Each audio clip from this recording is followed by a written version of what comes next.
Right, so it's 7 o'clock, so we're going to get started now. First of all, we're going to start with a little bit of sort of housekeeping before we start. So as usual, the discussion thread is up and you can post any comments or any questions you have under that thread. It's a bit different this week because Caesar was throwing a bit of a tantrum, wouldn't let me near my computer. So instead it's an actual picture of Caesar sat on my computer. So look for the picture of Caesar, he's my fluffy cat if you don't know, and you can comment underneath there. If you have any questions throughout the seminar, post them on the little comments bit that you'll see down the side of your page on Facebook Live or down the bottom if you're watching on your phone. And I will pause and respond to them throughout the seminar. So if you see me looking down here, it's because down here I've got my Chromebook and it has all of your comments coming up so I can see them. The second bit of housekeeping is to say that the website has been updated, and on the website you will find 2 new pages devoted to our online seminar series. So the first page has a list of all of our upcoming seminars with the dates, the times and any materials you might need if it's a make-along. It also has a really cool feature which has the opportunity for you guys to vote for the next seminar. So voting will close every Saturday morning, so if you haven't voted yet, go and vote. I've already done a list of 5 on there, so the one that wins tomorrow will be number 6. There's also an option to click other and to put a suggestion in, and if you put a suggestion in, then I might put it in as one of the options, and that means that other people vote for it, your seminar could happen. So go on there, go and vote. It gives you guys a little bit more of an input as to what we see from seminars and what goes on. It is worth noting that obviously at some point these seminars are going to move to a Saturday, and they may sort of go to once every 2 weeks depending on what schools go back and what works for me and what's easiest. So the other page is videos of all of our past seminars. So last week's isn't up yet, but it will be shortly. You can find all of these on our YouTube channel as well, but they are now on our website, so you can go through out. I knew that was going to happen. Go, shoot, shoot. Just give me a second, guys. Really sorry. Willow! No! Out! Ah, dear. Naughty Willow. Willow is not our dog, so she doesn't know she's not allowed in here, and this door doesn't close. So she thinks that she wants to come and hang out, but she's not because she broke a model horse earlier. She's not allowed. Anyway, going back to where we were, on there you'll find all the videos of our past seminars. So if you miss a seminar, you can not just find them on our Facebook page, but you can also find them on our YouTube channel and now on our website as well. So you can watch all of our past seminars. Okay, so moving on to today's seminar. Today we're going to be discussing preparing your model horses for showing. So we're going to talk through 4 things today. We're going to start off by discussing why it matters. Why do we need to prepare our horses for showing? Surely we just shove them on a table, they're not real. Secondly, we're going to talk about preparing standard models, and by standard models I basically mean things that don't have hair. So like these 2 here are going to be our demo models for that. We're then going to talk about preparing haired models. Now I think this is quite a niche thing and something that a lot of showers are not very experienced with, but it's really, really important that if you show haired models, you know how to prepare them properly. And finally, we're going to talk a little bit about giving your model the edge in the show ring. So we're going to talk about a very controversial subject, which is sort of subjective, subconscious bias in judges and how we can maybe manipulate that to make our horses do well. And I know I'm going to get abuse for even suggesting that that's a thing, but we'll talk a little bit more about that later. And then hopefully by the end of the seminar, you'll be able to make sure that when live shows start back up again, hopefully sort of next year, we can actually prepare our models and all of your models are going to look really, really beautiful and wonderful in the show ring. And as a judge, I'm going to be completely blown away by how stunningly they're presented. So the first thing we're going to talk about is why it matters. And I think there are 3 main reasons why it matters how we present our horses. The first main reason is because it does affect judging. Now, as judges, we are perfectly entitled to mark horses down if they are poorly presented. And by poorly presented, I mean things like absolutely plastered in dust. So if I take ethereal earth here, you can see, and you may not be able to see very well in the camera, but he was the best example that I could quickly pick off the shelf. He's absolutely covered in dust. So imagine I'm judging a class, and I've got these 2 guys here, and they're both being shown as the same breed. Now, condition-wise, they're pretty good. They don't have any sort of serious moulding flaws that mean they've got a better leg for their mould or anything like that. And maybe I decide that the ethereal mould is the mould that I really, really love and I want to place one. I would question my judging if that was the case, but we won't talk about that. I've got two, they're the same breed, they're different colours, but same breed. This one's really, really dusty, and actually, I mean, oh, it's gross. And this one is not.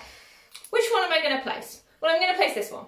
Because this one has actually been dusted, so therefore he's in good condition. I can be confident that none of his marks or rubs are being hidden by these caked on layers of dust.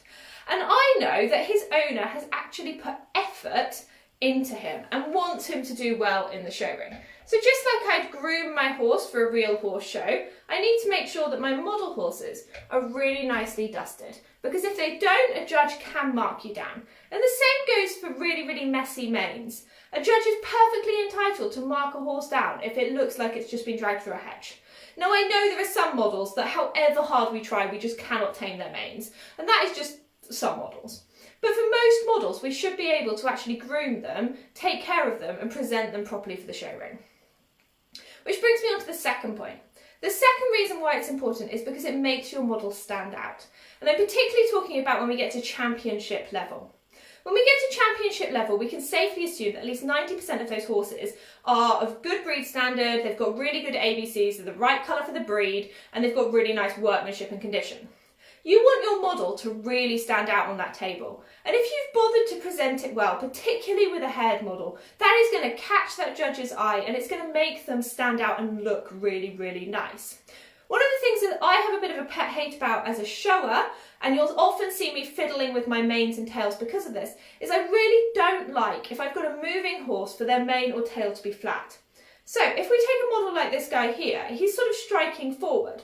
Now, physics dictates that if a horse is sort of moving that way, the mane needs to go more that way. So if I just have it lying really, really bland and really flat, like this, actually, is that realistic? If it's all tucked, if it's tucked in like this?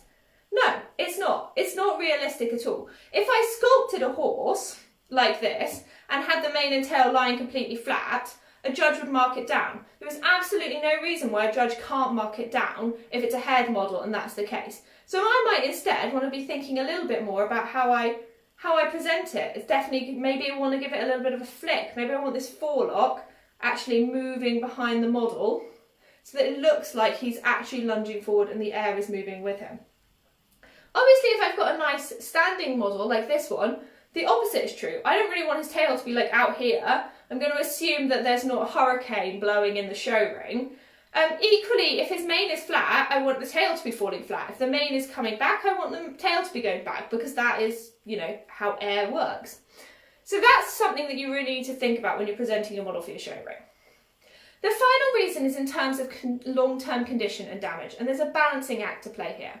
So first of all, if we constantly handle, touch, groom, move, pack, unpack our models, they are going to pick up damage. That is inevitable. Because the more we move them, the more we handle them, the more damage that they get. But they can also be damaged simply by standing on our shelves. One of the most common ways that they can be damaged is actually through excrement, I know it's gross, from flies and bugs and spiders. And you'll notice that on models quite a lot. You'll see these little tiny brown dots. That's basically what that is. We joke and say that it's spider poo, but it's kind of gross. It does rub off really, really easily, but if it stays in the model for too long, it can damage the paintwork underneath. Equally, dust, if you've got a model that's gone slightly sticky, the dust will stick and that's going to damage your finish. Equally, if it's touching other models, that might cause the finish to get damaged, anything like that. With haired models, if you leave them too scruffy for too long, then they're going to get matted, and then when you try and make them look presentable, that actually might damage the model further. But there is a balancing act. Some models you might not want to be grooming at all, if not like regularly. So this is a rehaired vintage Julep, but vintage models like this usually have really, really sparse mane and tails. The reason I've chosen this guy is because he stands up really well, so I didn't want anyone who was going to flop off the table. And also, if you've got vintage haired models, remember that every time you groom them, bits of their hair are going to come out, and long term, you will damage them by repeatedly grooming them. So we need to balance grooming and presenting well for shows with our haired models with actually making sure we don't damage the finish. particularly when we think about custom models like JJ here, their finish can get damaged really, really easily through grooming. And I'm going to talk about grooming models here, but I would like you to just pay a little bit of attention to artist wishes. There are artists who don't actually want you to groom their head models, so just keep that in mind if you are grooming customs. I know Deb Brown doesn't have an issue with it, so we'll use our Deb Browns. Okay, so I'm just going to check that there's no questions. Nobody's given me abuse because I mentioned subjective bias. And then we will move on to the next part of the seminar. Wonderful. Okay, so the first thing we're going to talk about is preparing standard models. So I grabbed this guy off the shelf earlier because he is horrific. He's so dusty, he's got an actual spider web coming off here. Now if I shoved him in the ring like this, if we ignore any sort of issues we might have with the mould, if we just assume that he might place, the judge is going to look at him and be like, what on earth are you doing? I'm sure there are plenty of judges who have taken that attitude with me, and I am renowned for the fact that sometimes I don't dust my models. So do as I say, not as I do. So how am I going to get this guy ready? Well, we're at home, maybe the night before the show, a few days before, and we've got an absolutely filthy model. Well, the first thing we're going to do is we're simply going to dust him. So make sure you're using a duster that's never been used with anything like polish or anything like that. You want a brand new, nice, clean, maybe a bit of guinea pig hay, but that doesn't matter too much. Nothing that's had no chemical contact. And then we can use that to actually dust the majority of our model.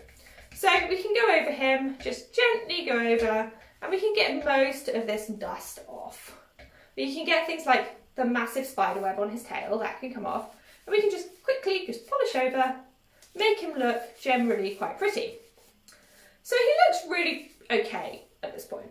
But I haven't managed to get all of the dust off him because this model has this really groovy mane. And as you can see, there's no way I can get in those grooves very easily with my duster. So that's when you get your amazing Model Horse Shower secret trick, which is your dusty brush. So these are basically blusher brushes. So you can just buy the blusher brushes in makeup shops, in Boots and Superdrug or on the internet. Obviously there's become a bit of a trend nowadays to get really fabulous makeup brushes. So we're all just getting more and more excessive with our makeup brushes now. But any brush is good. If you just get a set of different sizes, that'll give you different sizes to work with. So we can use this to just gently dust off our model so that you're not reapplying it. And that will get inside most of these grooves. Now obviously if you were doing this on a more delicate model, you'd be a bit more gentle than I am now, but I'm confident that my brayer is not going to fall apart because I'm grooming him.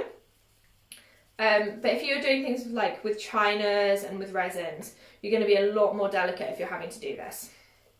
And that's where you might want to think about your storage. If you've got access to things like glass cabinets that will keep some of the dust off, particularly with more fragile models, particularly models that are maybe custom finish or darker, you might want to be keeping them in there rather than on the top shelf. So already, Earth is looking a lot better. Now there are a few bits in his mane though that I haven't been able to get. So to do that, I'm going to use a smaller brush, and of course makeup brushes go down to lots of little different sizes. And you can use your tiny makeup brush just to really get inside those grooves. Give it a little wiggle, get right inside. And the real area you're going to want to focus on is around those ears and around those mane, because that's where the dust tends to accumulate. And I can tell you as a judge, the amount of models I see that have been beautifully dusted, but they just have dust just here between their ears and their forelock. And there we go. Do that the night before. It takes you a minute, 2 minutes at max. And then you can pack him up ready for his show. So what do we do when we actually get to the showground and we get to the class? Well, we've popped him in our ring. We're like, oh, ready, put our breed card down, on it. And then we notice it's covered in dust. And that's where you need to actually look at your models when you pop them in the ring. So have a look, have a quick look over, and keep your dusty brush at hand. And it may be that you're just going to go, oh, okay, I'll just get that off. There we go, perfect, good. Check around the ears. It's always this bit here around the ears that people miss. Just give it a check in the grooves, make sure his bum's clean. Got to have a clean bum for showing. And there you go. It's as simple as that. And that same approach can be applied to pretty much any finisher model that doesn't have a synthetic mane and tail. So if I'm going for a tiny model, I can do exactly the same thing. Quick, dusty. Beautiful. Doesn't the tiny model look pretty? Here's another model that's really dusty, but 2 seconds before the show, dust it off, and Sophia's ready to go. Simple as that, quick and easy. And it's worth doing. Making sure that you do it at home whilst you pack also means that if you're really stressed on the show day and you're running around and you've got like 5 horses in your arms and a stablemate in your hair and mini winnies in your pocket and you're trying to get everything in the ring at the same time, you don't have to worry too much because you've already done it at home. And that's all about just making sure you're really prepared for a live show. So I'm going to have a quick drink, I'm going to check questions, and then we're going to move on to the bit that I know we're all really far more interested in, which is how we present our herd models for showing.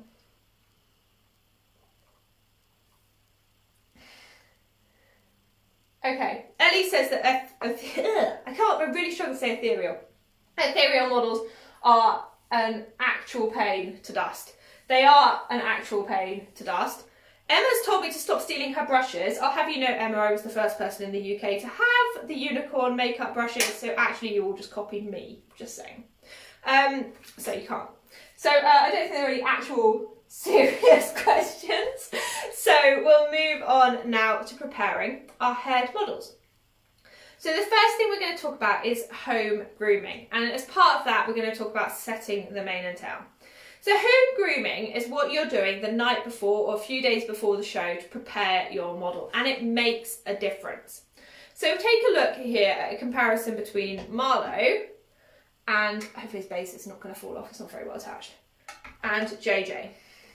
Marlowe is not show groomed at the moment, he's not ready, but this is what he standard looks like on the shelf. So this is him, he's been unpacked from the last show, and this is what he looks like. As you can see, his forelock is a lot nicer. It's a lot more sort of adhered. His tail is sticking out. He's looking a little bit better groomed. He needs some touching up and some grooming, but he looks perfectly okay. JJ, however, looks like he's just dropped his rider and galloped through a hedge. So his mane is all over the place, and he's got poofy and more poofy, and also he's got ear tip rubs. So we're going to talk, this obviously applies to both types of models, but because we've got JJ here, we're also going to talk about ear tip rubs. Because what we're going to do is we're going to prepare JJ for a live show, because he looks like an actual mess. So the first thing we're going to do is exactly the same as with our other models, is that we're going to make sure that he's dusted. Before we do anything else, we need to make sure that he is as clean as possible. So I'm going to go over with the normal duster, and then I'm going to go over with the dusty brush. And I'm also going to get the dust out of his mane with the dusty brush. And this is the best way you can get it out of the mane.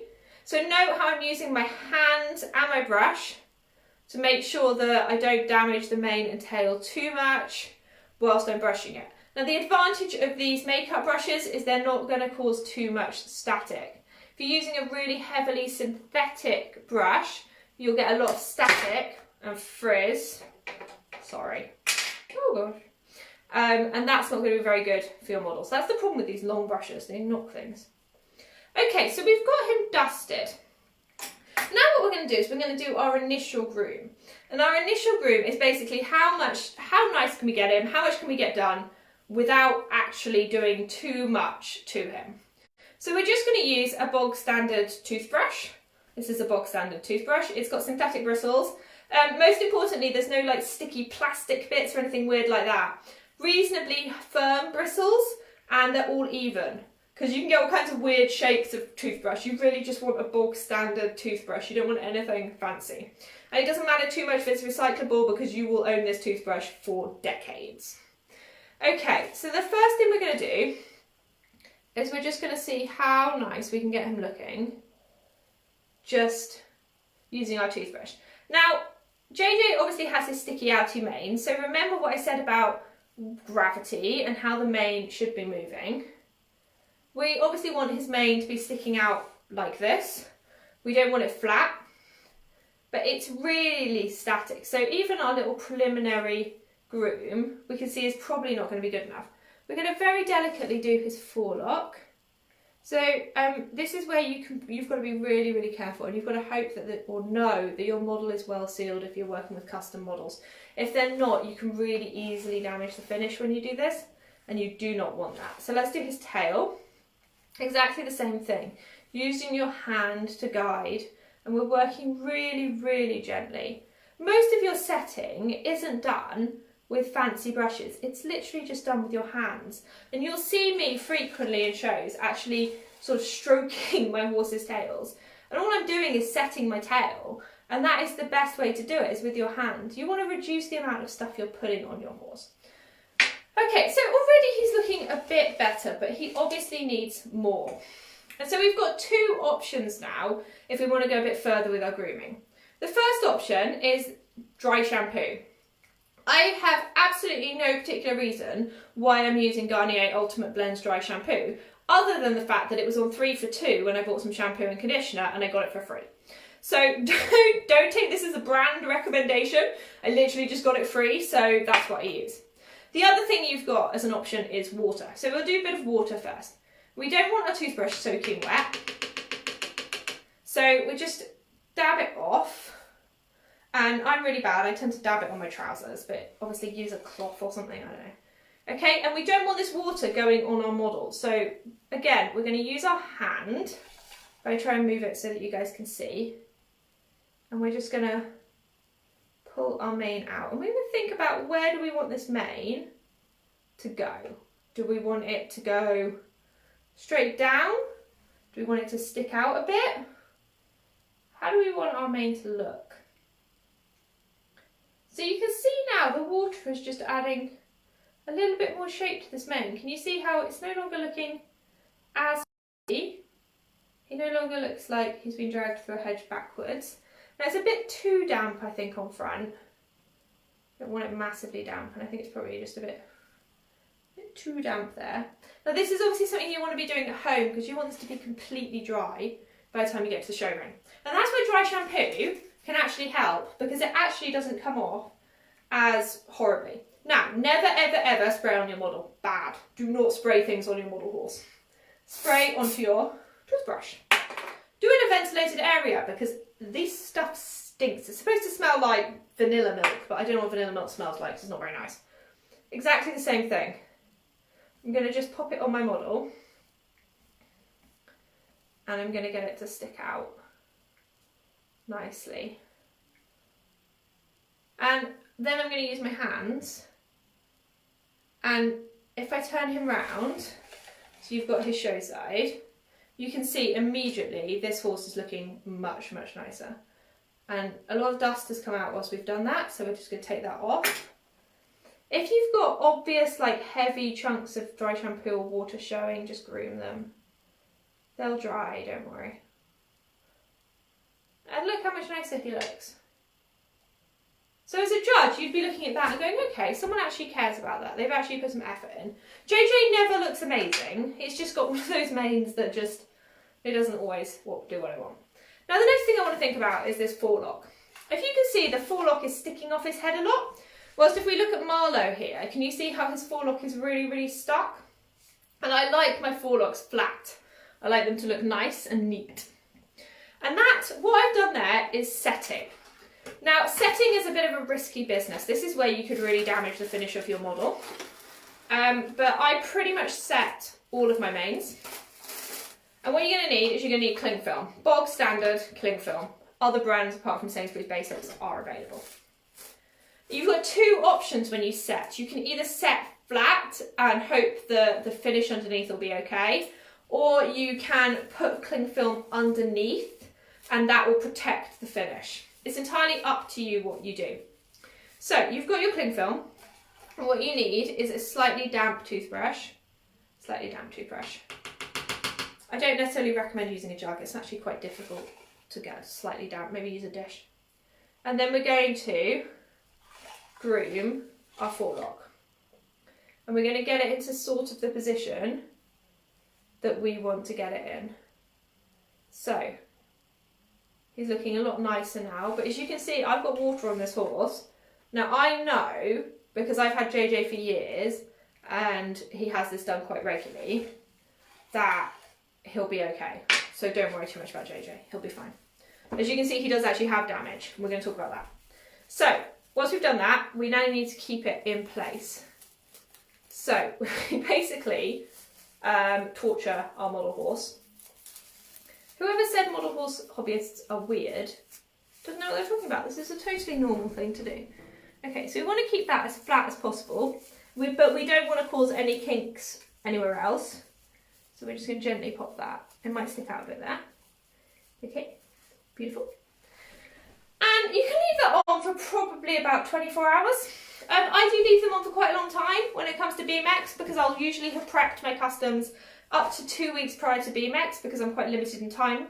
So they can stay on for quite a long time, but you don't want to stay on for too long, and you certainly don't want to stay on if it's boiling hot or if you've got them boxed up or anything like that. So we're going to leave them on for the duration of the seminar, and we're going to have a look at what it looks like afterwards. Now, to do the tail, you're just doing exactly the same thing. So you can use your hand, and I usually find the best way when I'm doing tails is to lie my model down and to do it sideways. So if I lie them on my lap like that, I can use my leg. So obviously you can't really see that because of our camera angle, but if you just lay the tail against your leg, you can groom it and use your leg as the flat surface, and that will make the tail look a little bit nicer. Now there's a bit here that I hate, it really annoys me. See that bit there? Just irritates me. Irritates me every single time. I can never get that to look nice. It annoys me. Okay, so JJ's mane and tail are looking stunning. But JJ, unfortunately, is still not stunning. JJ has had some sort of incident, I don't entirely know what, where he has a chunk missing out of him. And he also has ear rubs. Now, I don't want that because JJ does quite well at shows and he's very pretty. We don't really want that.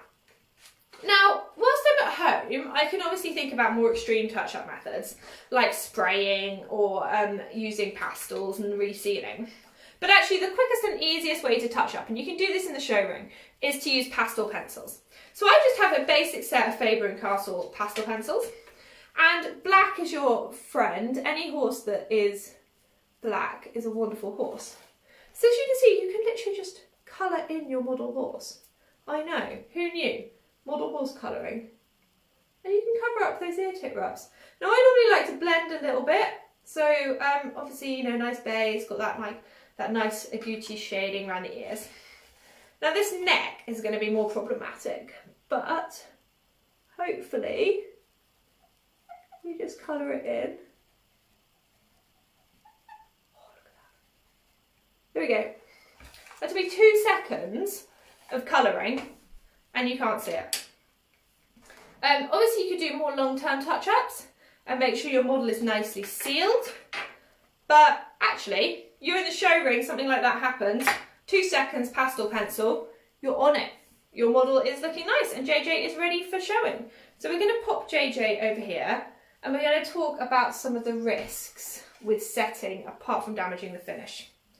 So I brought Schmexy. We all know Schmexy. Back in the day, this guy dominated the CTF scene. A bit old now, a bit yellow. Last year, I set Schmexy's tail for BMX. However, when I packed him, I left a kink. You can't tell at all, obviously. And this is one of the problems. You need to make sure if you're setting, it is in the position you want it to be in. Because no matter how much grooming this horse has, this is not going to set flat.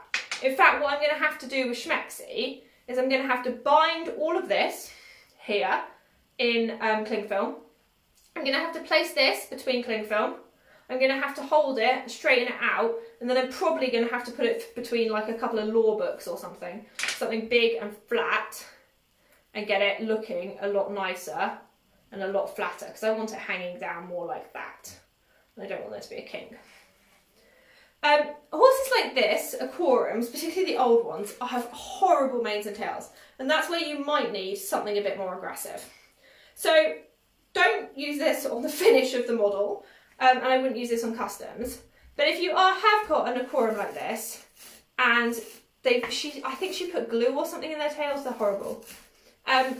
You can use a brush like this one to groom them out against a flat surface. Now I normally do this against my leg, but this is a glass table, it won't really damage the finish. And he's a latex model, so he's not really at risk. But ooh, fancy. But as you can see, that gets the mats out a bit better. I don't know if that's improved the kink situation or not really. I think the kink situation is still pretty awful. But that's a really good example of where you need to be really careful with setting and make sure that it is actually setting where you want it to set. And you can use that with any type of model. So you can see here, here's a model that hasn't had any setting done. So what I'm probably going to do is I'm probably going to set this so that that forelock falls more like that. And then what it will mean is that when it comes to showing, she'll just look a little bit neater, because at the moment she looks like she's been dragged through a hedge backwards. And just a little bit of sort of dampness on that tail at home is just going to get her looking a lot more presentable. So if we pop her down there, very, very nice. So those are some ways in which you can prepare your haired model course for showing. So what do you do when you get to the ring? Well, you've set your mane and tail, you've made it look pretty, and you're in the ring. This is where you want to be using your hands, and this is where you don't necessarily need to groom. You might want to go, okay, I'll quickly just do this. But actually, what you can start thinking about is, how am I going to have this set in the ring? Now, I have particular ways that I like my models set. So I like these models to have this flick, and I always think they're such an active mould. They're really lunging, so I like them to have this flick here. And then I also flick up that forelock, and you can hook it into the rest of their mane. And there you go. Look, that looks so much nicer. And the same with the tail. You can get your tail out, poofing out a lot nicer, over style it a little bit, and just get it flicking. And you see how much better that looks now that it's really dynamic, and it really gives you the whole feel of the model. Feels a lot nicer than it did before. So carry your toothbrush to your show. Make sure you've got it if you just need to do any sort of last minute, quick adjustments. It's really gross, but it really works. Lick your finger, and you can just get it looking a little bit neater instead of having to go and get some water. Just make sure there's no water on your horse, because people have gone, there's a weird shiny mark on your horse, and I'm like, yeah, it's my spit. So there we go. We've got him nice and ready, we've got them nice and prepared, we've got them ready to go in the show ring. It really isn't more complicated than that. It just takes a little bit of work at home, a little bit of sense, and a little bit of effort when it comes to showing. So I'm going to check the questions, have a sip of my tea, and then we're going to talk about the most controversial part of this seminar, which is giving your models an edge in the show ring.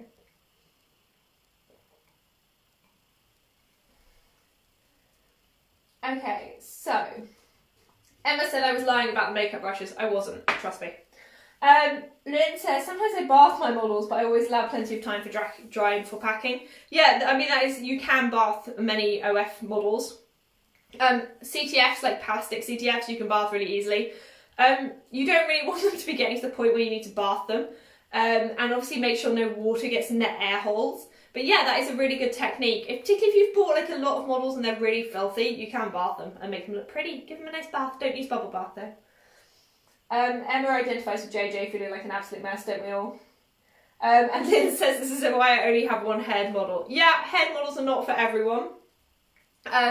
They do take a little bit of extra preparation. The worst part is when it's really, really humid, and particularly the mohair models, they just go like that. And it's absolutely awful. You do need to think when you're packing them, like you need to think about what you're packing them in, because if you put them in some pouches, honestly, they just like completely get static and their hair goes everywhere. And that can be really difficult where you've got things like dead brown bays that can be quite like delicate. So you have to sort of wrap them in bubble wrap, and then you have to put them in a pouch. Really tedious, but you know, they're fine. We love them really. Okay, so we're now going to talk about the most controversial part of the seminar, which is giving your models an edge in the show ring. So, there are many people who will disagree with me about this, but I do think that from a psychological perspective this is true, and that we can't really argue with it, and it's better to accept it than pretend it doesn't happen. So judges, like moi, are not robots. We judge to a standard. However, we have a subconscious and we have a brain that's acting, and although we might not be consciously discriminating or consciously making these decisions, our subconscious is going to influence a lot of what we do, particularly when we're judging really competitive classes. And what this means is that there are certain things you can do that can play on that subconscious, that can make your model stand out, that can catch the judge's eye, particularly when you're thinking about championships where all of the models are of really good standard, and then help your model do better in the show ring. And they're really simple things and they're little things, but they can just work a little bit to make that difference. Obviously, if your model is crap, none of this is going to work. We are really talking about highly competitive, really, really nice models that are up against lots of other really, really nice models. So, the first thing we're going to talk about is bases and stands. And I've got a few comparisons here, and I think this is something for the artist to really think about. So the first model I've got, who I've just realised has like, well, I don't know what that is, or what that was, Grace. Anyway, is a little AA resin, and he's got a completely unpainted base. So this guy is 10 years old, one of my earlier customs, and he has a completely unfinished base. The second model I've got is a more recent custom painted last year, when I was going through what I like to call my metallic phase, where he's got a plain base, but it's done in this sort of shimmery metallic pink. The next model I've got is Deb Brown painted AA China, and he's on a base that's very realistic looking and has been painted to look realistic. And then we've got JJ. So JJ is on your standard Brea plastic base, but because the base was really damaged, it's just been gone over with a little bit of green to make it look, well, green. I don't really know how to describe it. So we've got 4 bases here, and I think what we've got is a nice comparison of how a base can just make a model look a bit better. So in theory, this base shouldn't impact someone's judging decision of this model. But actually, if you're looking at this and you've got, say, 4 of this mould and you really like this mould, ignoring the fact that it's bright orange, this unpainted base is probably just going to be like, oh, it looks a bit unfinished. Now, it shouldn't impact you, but actually it does, because particularly with AA Chinas, if you've got a nice line of Chinas and they're all in good condition and they're all on the same mould and they're all nice colours, this is probably going to be, okay, a differentiating factor, even if it's not a conscious differentiating factor. Equally, when you're picking the colours for sort of solid coloured bases, you wouldn't want to pick this sort of pink if it was like a Palomino-y horse. It might just look a little bit odd. I probably have got a load that I've painted and someone's going to be like, oh, you literally just did that. But I think the metallic looks really, really nice, but some people might argue they like a nice solid black or a solid white, just so that it gives it a nicer finish. Where you've got the realistic bases, it really does actually enhance the model if you've got that painted properly. And you've got all those details painted. So if you think about something like Kelly's models that have the little mice sculpted in, if that's not painted, actually it doesn't look very nice. And it doesn't really show that the artist has cared about what they're doing. They've focused on the horse, but they haven't really thought about everything else. So I think it just subconsciously, actually, I think you could look at these 4 bases and you probably have a preference as to which one you like. So if, say, you were in a championship and you had these 4 models and you are assuming they were all perfect and all amazing, that could be something that just, you're like, oh, look at that, it really stands out, it looks really pretty. It's got that wow factor. So that is something that can really influence. Bases also practically can change the stance of your model. So if you've got a model that's like really slanting on the base, that could actually affect how it looks conformationally. I think this guy slants too much down on his base. He needs to be more up like this, but he falls a bit. And I think I might repin him just so that he doesn't have that sort of angle. Because I think that obviously actually affects their conformation. Where's my tea? The other thing we can think about is actually using stands or bases in the showroom. So I'm going to pick up this model here. Can you see him? Probably not. This is Eden. It's one of my smallest models. It was my Namo Paymo model for this year. It's very cute. But if I place it on the show ring like this, practically, actually, there is a huge chance plenty of my minis have. Also, you are really forcing a judge to like bend a lot. So one basic thing you can do is to get something for them to stand on. So I've got a tiny perspex block, and if I put him on on that, then the judge actually, for starters, is not going to miss him. The judge is going to be able to see him, and actually it might highlight his colour a little bit more. It's not just tiny models that suffer from this. If you've got a model that's the same colour as the table, like Marshmallow here, you might want to pop him on a little base, and actually you've got that high contrast. Now that colour contrast, and depending on the colour you use, can actually affect the colour of your horse. This is something really interesting about vision and the way colour works and the way our brain interprets colour. But actually the base you use or the mat you use can affect how people perceive the colour of your horse. And that's really, really interesting. It's something you want to be thinking about. So maybe try out some different colours and see what they look like. The same, I think, is true for alchemy. Now what would be really nice is for a model like this, where you've got this nice purple base, is to actually get him something purple to stand on. That would be really lovely, and he'd look really pretty. You can also use the more realistic bases, so I sometimes use these for my little foals. So again, it's about, a lot of the time, the reason I'm using bases is a case of, please do not ignore my model. But sometimes you can just make it look a little bit nice. These used to be really, really popular. You see loads and loads of these in the show ring. They're not as popular anymore. You can also obviously use massive bases. So if you've got a class where you've got sort of several micros in, you might want to just, okay, I don't want the judge to miss them, and I'm going to be nice to the judge. I'm going to get them stood up so that the judge doesn't have to bend as far. And the advantage of this is obviously if you're also showing a stablemate, you could just pop it under there. That conserves table space. See, I think all show hosts should get some of these. Very useful. We need bigger ones for like OF Warmblood. But that can just help the judge see them a lot easier and make sure they don't miss them in the class. The other type of base that most of you will be using is of course show pads.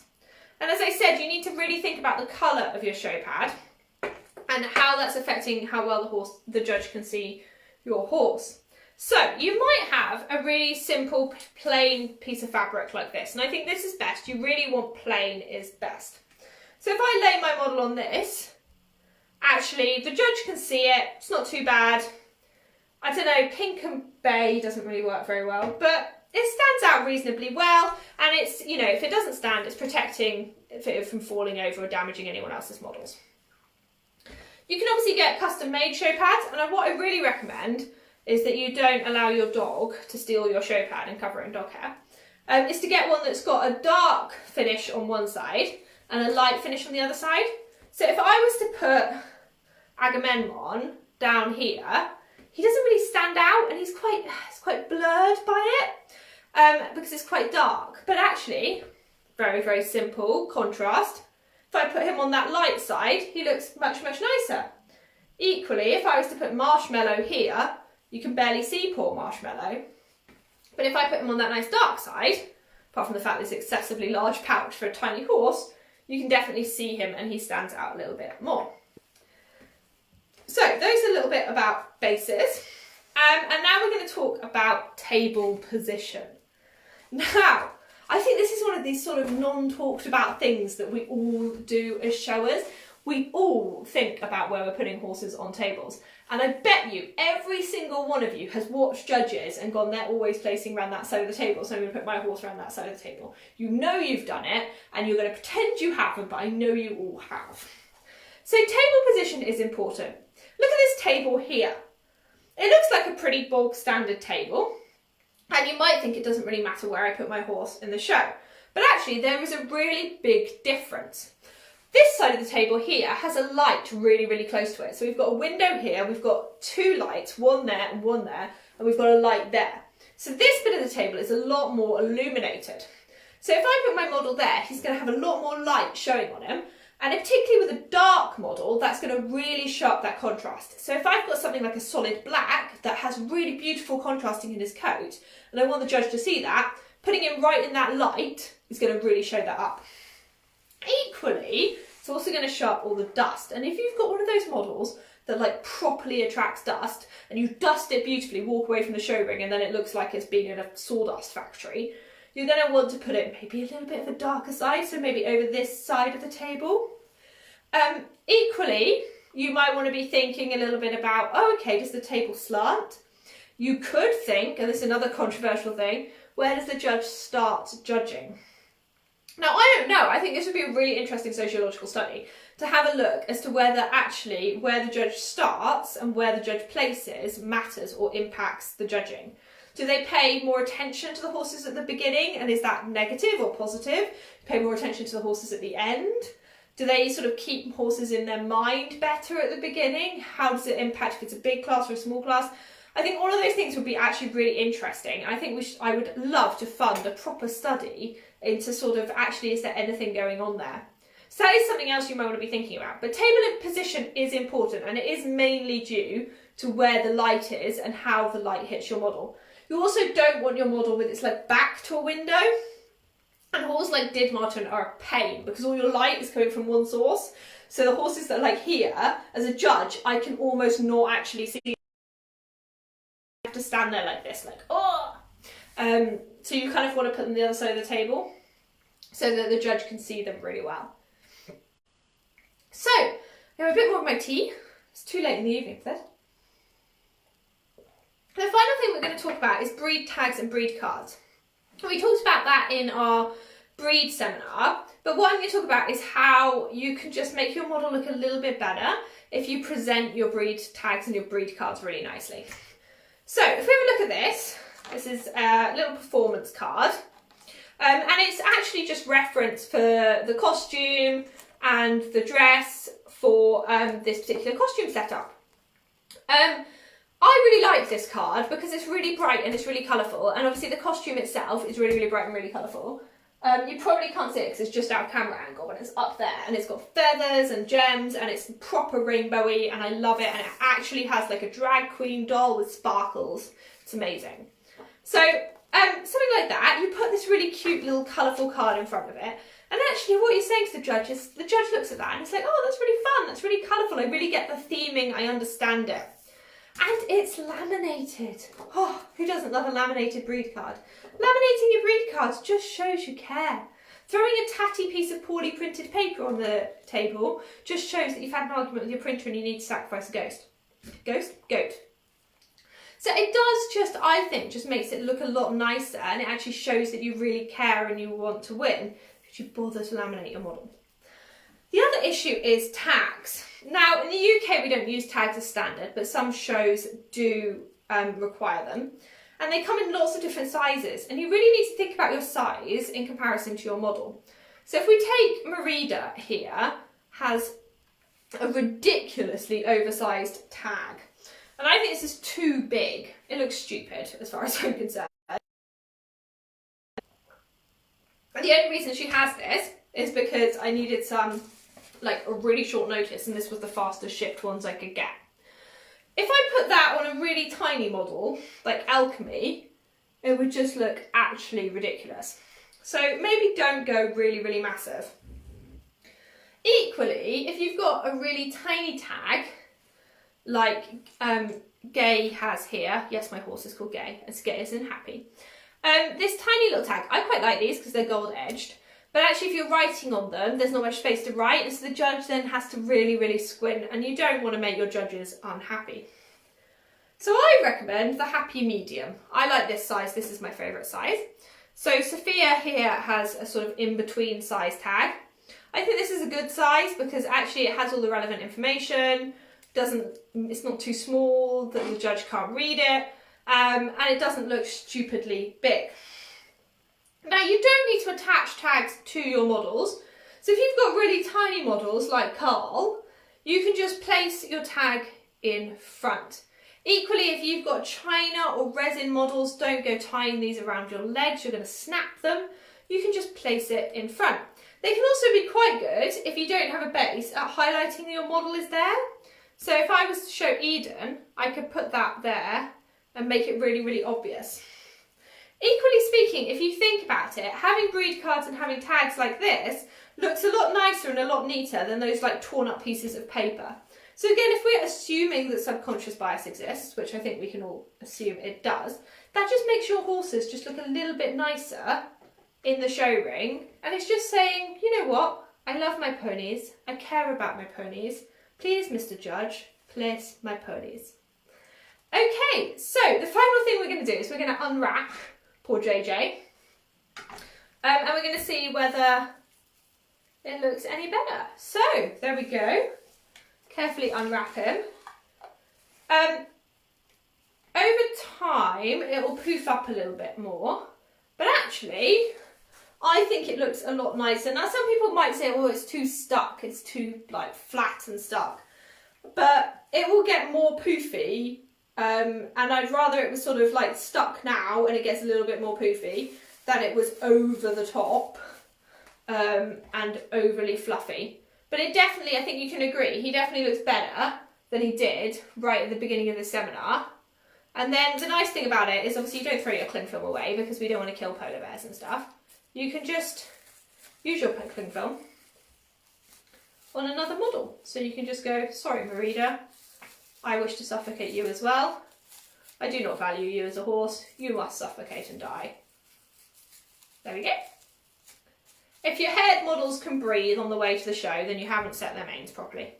Don't set it like that. Look at that, look at that. It's going to cause a huge poof there, isn't it? So there we go, that's much nicer. Poor horse.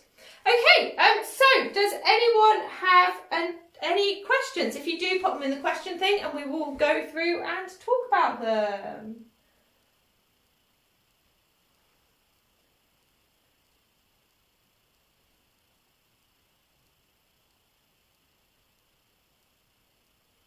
Laura says she just goes to the bit closest to her table. Yeah, no, I mean, that is a fair point, particularly if you're running around with lots of horses in different like classes. Sometimes you do just want the bit closest to your table. There's a ring right next to your table and someone else puts them like right where you are. That's just really annoying. So it's really annoying if you put a horse in and someone goes right next to you.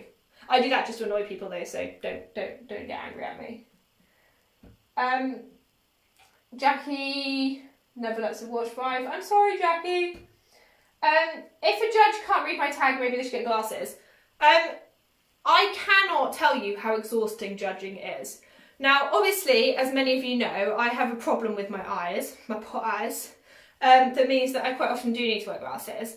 But actually, quite frankly, you shouldn't be making a judge do extra work. You want to, like, the judge to be your friend. And short of bribing them, at least make their life easy. If you're writing really, really tiny tags, it's just a pain. Like, no one wants to be reading tiny, tiny information.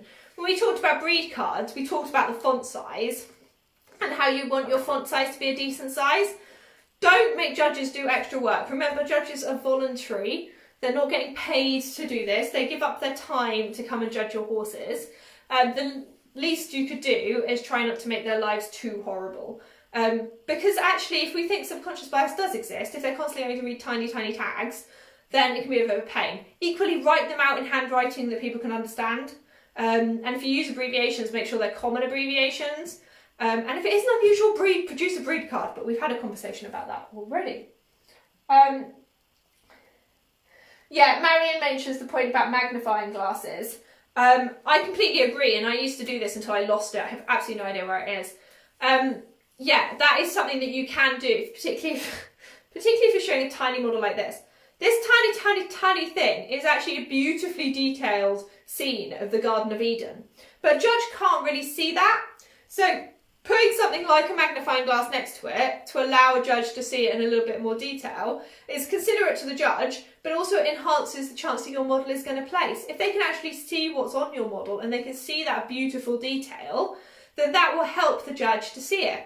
You'll see plenty of people who've done decorators that have got weird additional features put things in the ring to help the judge see that, whether it's UV lights or whether it's saying like press the button or turn me on or clap your hands or whatever it is that activates the cool thing that it does. You want the judge to be able to see all that because that's part of your model. I think Marion's completely right, and I definitely need to invest in a new magnifying glass before I start showing next season. And I think actually as a show host, that's maybe something you could have, particularly if you're running a mini show. You could maybe have, you can get them really cheaply, 3 magnifying glasses, 1 for each ring, and then the judge has got that option. Obviously the downside of that is the judge can see the detail and damage a lot easier, so they can look up and be like, ooh, I can see this tiny little speck there, which may not work to your advantage, but yeah, I think that's something you can do that can be really, really considerate. Great idea.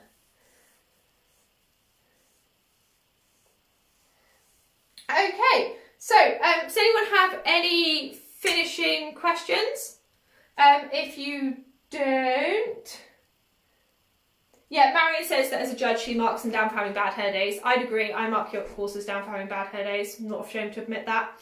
I think they should be presented for the show ring, and if you can't be bothered to present your horse for the show ring, then it's not going to place. You know, a real horse has to be groomed, so your model horse should be groomed. And actually I think it detracts from the realism of the model if they look really sort of fluffy and puffed up. Obviously some models, particularly with like performance, they may be that you've deliberately done that, and that's a bit different. But yeah, I think it's definitely something to be thinking about. Tink says that she always judges in glasses. Yeah, definitely. If you've got problems, you know your eyes get tired, bring glasses with you. If you ever need glasses, I always have a pair of +2 magnifying reading glasses on me, because that's what I use. My eyes give out on me, but they've been a lot better recently. So yeah, like if you know that you have vision problems, obviously bring your reading glasses with you. If you do forget your reading glasses, guaranteed there'll be at least 10 people in the room that have got reading glasses. So that's always a good option. Ah, yeah, Marion mentions mirrors underneath. Another thing that I haven't mentioned, really, really good idea. If you've got a really detailed model underneath that you want to highlight to the judge, placing one of those little flat disc mirrors underneath is a really nice touch to help the judge see right underneath your model. That's particularly true of like really detailed patterns, decorators, but also models that are like really heavy Sabino. Maybe the judge simply can't see all that beautiful workmanship on the belly, so placing a mirror underneath can be a really nice touch to help the judge see that. So yeah, Mary's giving us the top tips for today. So, I'm just going to assume that no one else has any questions for now, as I can't see any more questions. If you do, you've got the discussion thread, so you can comment on there. And also once the video saves, you can also make comments underneath. You can put comments on our YouTube channel, all of those different places. So thank you so much for tuning in. I can't remember what next week's seminar is. If only there was a wonderful website where I could go to. So, demonstration. Go to our website. And, oh, I wonder what next week's seminar could be. I will click on tutorials. Ooh, drop down. Online seminars. I will click on online seminars. Seminar schedule. Seminar schedule. Ooh, lovely. Look at this beautiful model horse. That's Eri. You can also say hello to Eri when you go there. Okay, so this is this week, preparing your horse for live showing. Next week, add some sparkle. So next week we're going to be talking about how to add some really cool sparkle to your tack and your customs. This is something that's right up my street. So grab your rhinestones, grab your glitter, grab your washi tape. We're going to be having some great fun with sparkles. So we're probably going to come in here and we're going to sparkleify everything. And my whole life is going to be glitter. So you can also see the rest of our seminars there. And if you go here, you can vote for the next seminar. So you can click on any of these options, or you can make a suggestion if you want to make a suggestion. I'm not going to tell you who's winning at the moment. We've had quite a few votes through. But go on there, have a vote. Voting will close tomorrow morning. And that seminar will follow the seminar on prepping. So it will be mid-June. So thank you everyone for watching. We'll just go back here and check there's nothing else to say. Laura has learnt a lot. Good. Wonderful, Laura. If I see any of your horses looking messy in future, I'm going to shout at you. You're not allowed to shout at me for mine looking messy. Has that made her look any nicer? No. We'll do it properly. Yeah, so I hope you've enjoyed it. It's goodbye from me. It's goodbye from Merida. And goodbye from the rest of our beautiful demonstration horses here. And I will see you next week. Now we have the awkward turning off bit.